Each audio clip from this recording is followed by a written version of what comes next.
we were to see now what a heavenly body looks like, we might be tempted to worship it like an angel or a god. And those bodies that enter hell, we're unsure what they look like, but if we were to see it now, we might be tempted to flee in horror. He says that the dullest and most uninteresting person we talk to could someday be one of those. In fact, all day long, we are in some degree helping each other to one or other of these destinations. It is in the light of these overwhelming possibilities, it is with the awe and the circumspection proper to them that we should conduct all our dealings with one another. All friendships, all loves, all play, all politics. There are no ordinary people. You have never talked to a mere mortal. Nations, cultures, arts, civilization, these are mortal, and their life is to ours as the life of a gnat. But it is immortals whom we joke with, work with, marry, snub, and exploit. Immortal horrors or everlasting splendors. You and I are on one of those paths, and everybody you know is on one of those paths. To become something of amazing glory or to become something of terrible destruction. Now, when C.S. Lewis wrote that, he had no idea of the way the future of our culture would go. But there are some places in our culture where you can actually look and see people that are going downward, and they just consistently get themselves into places of deeper darkness. And my friends, that is not the power that God has given to you.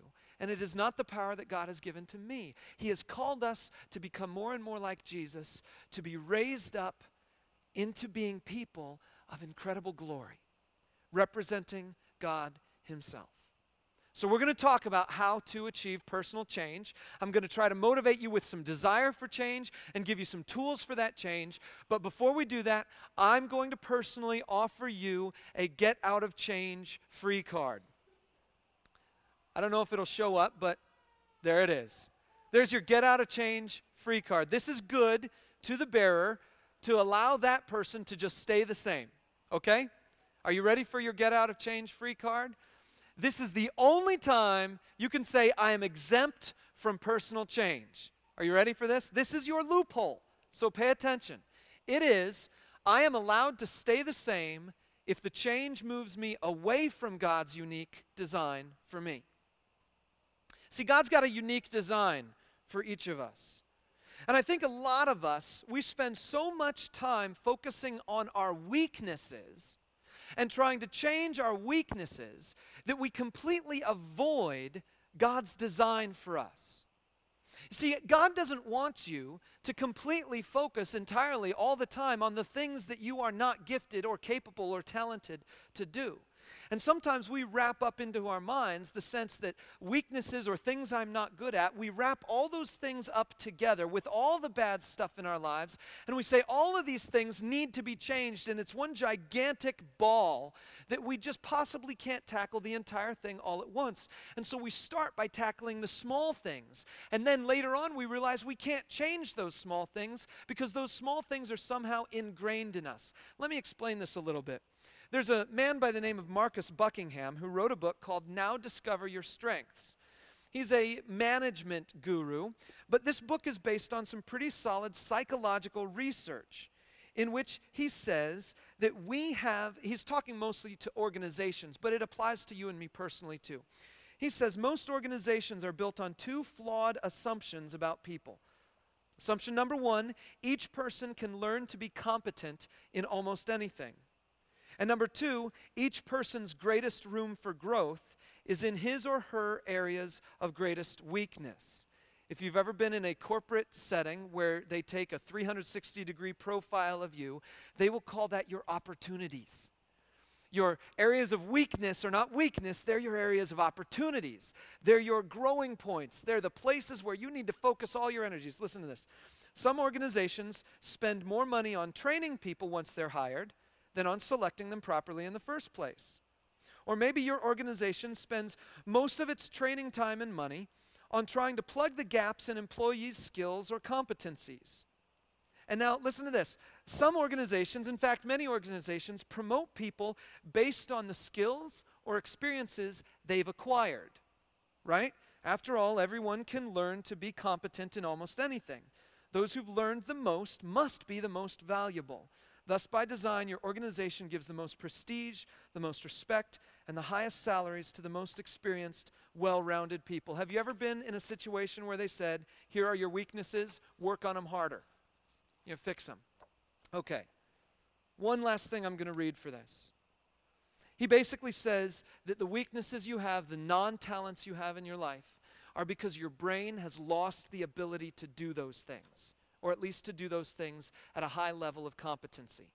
Our human brains have chosen some things to do and some things to not do. My brain did not pick dunking a basketball. It just didn't pick it. I don't have the skills to do that. You know, everything else would just totally fit, but it's the skill that I lack, the brain capacity. Anyway, you know, your brain has some synapses that have closed off. And so he goes on and he says this: your talents or your strongest synaptic connections are the most important raw material for strength building. Identify your most powerful talents, hone them with skills and knowledge, and you will be well on your way to living the strong life. So basically what he's saying is, stop worrying about those areas of your life where you're not talented. Don't worry about changing the non-talented parts. Instead, worry about maximizing the good parts, the strong parts. And so, I want to give you a warning though. Because a lot of people use this kind of thing as a cop-out. They'll pull out this get out of change free card and they'll say, well, that's just who I am. You know, you think about different people you know, someone who's really unwilling to change or someone who just consistently seems to blame other people for all the things that are going on in their lives. And you'll say, okay, what are the issues here? Okay, well, there's a person who's lazy. But that person just says, well, that's just who I am. I like to take my time. You know, I like to take my time to do it right. I take things slowly and, you know, I just do things slower than most people. Or maybe there's a person who just simply, they simply can't control their anger. And they'll just say, well, that's just who I am. I'm a passionate person. You knew that when you got in touch with me. I can't control this side of me. I'm just passionate. And if I'm going to be passionate in some areas, I have to be passionate in all areas. And we come across people who are saying things like this, that's just who I am, and all of us have done that at some point too. But it's not